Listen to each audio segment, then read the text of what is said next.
Hola Esteban y hola oyentes y familia de origen, ¿qué tal estáis? Bueno, yo soy Johnny Vele y sed bienvenidos a mi Radio Morgue, este pequeño huequito que os dedico para hablar del cine. Vamos a hablar del séptimo arte y vamos a englobar, no solamente vamos a traer películas y recomendaciones para que vosotros veáis, sino que quizá algunas películas las conozcáis, pero quiero enfocarme, me quiero centrar en esa cara B, en eso que se esconde tras bastidores, como se suele decir, en todas esas cosas ocultas que hacen que las películas merezcan la pena y que si no las habéis visto, pues tengáis el aliciente para verlas, y que si las habéis visto, habéis tenido la fortuna de haberlas visto, pues que gocen de un segundo revisionado. Y con todos estos tips que yo me propongo daros a lo largo de las semanas, pues que las veáis con otros ojos y os fijéis en pequeños detalles o lo que tengan que enseñarnos estas películas o historias que hayan acontecido detrás. Bueno, me voy a dejar de preámbulos y vamos a centrarnos hoy en este primer corte. Vamos a hablar de una película española. A mí me gusta mucho el cine español. Y es una película que la han catalogado como película maldita.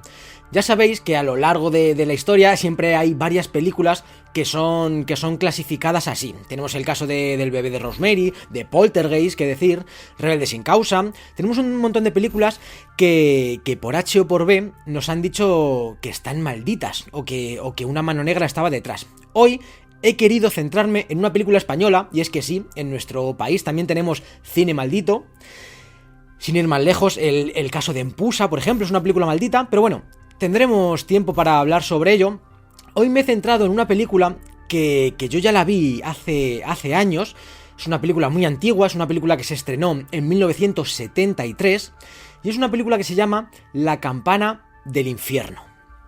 Ya solamente el título es sobrecogedor, ¿verdad? Bien, pues ¿qué tiene de especial esta película? Para empezar, os seré claro. No es una buena película, eso no quita para que no la veáis, pero no es por el metraje en sí, sino porque nunca se llegó a acabar por el director que la filmó.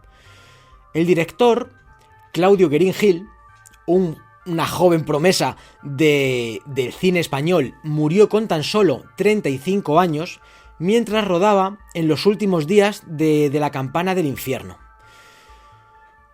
Es una historia a priori macabra, es una historia que puede parecer fortuita, pero a medida que os vaya contando, os vaya desgranando cómo sucedieron los acontecimientos y lo que hay detrás de este enclave, de esta iglesia de San Martiño, en Galicia, os vais a dar cuenta de que todo esto se envuelve en un halo de turbiedad.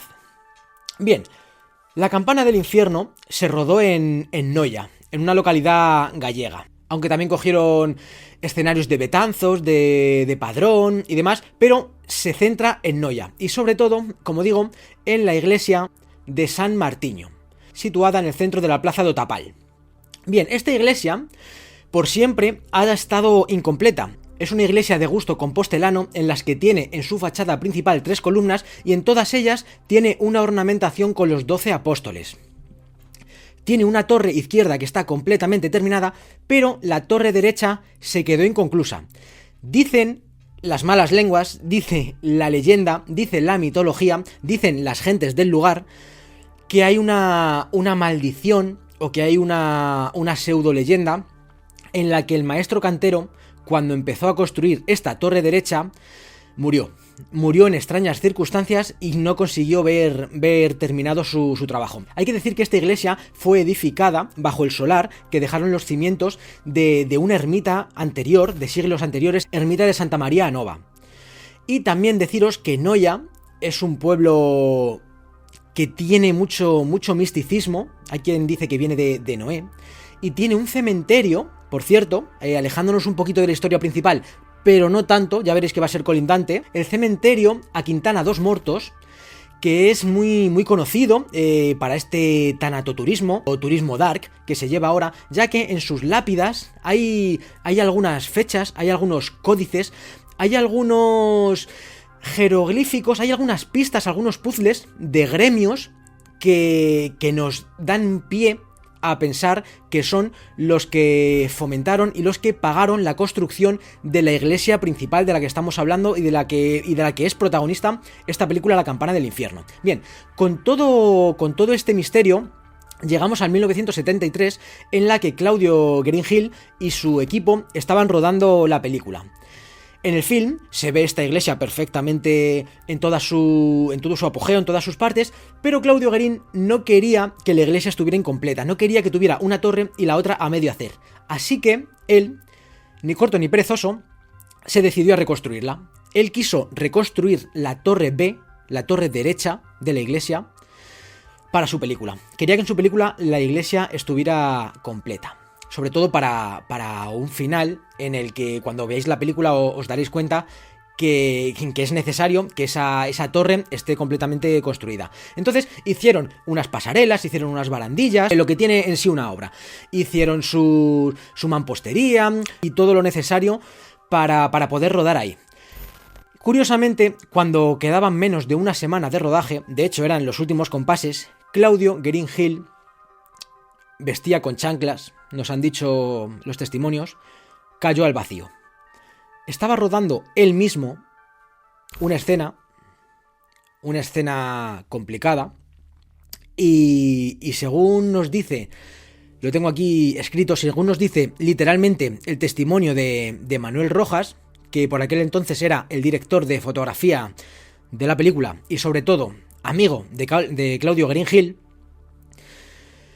hizo unas declaraciones en la revista años posteriores, porque al ser amigo y al vivir una situación tan truculenta, tuvo que estar en tratamiento.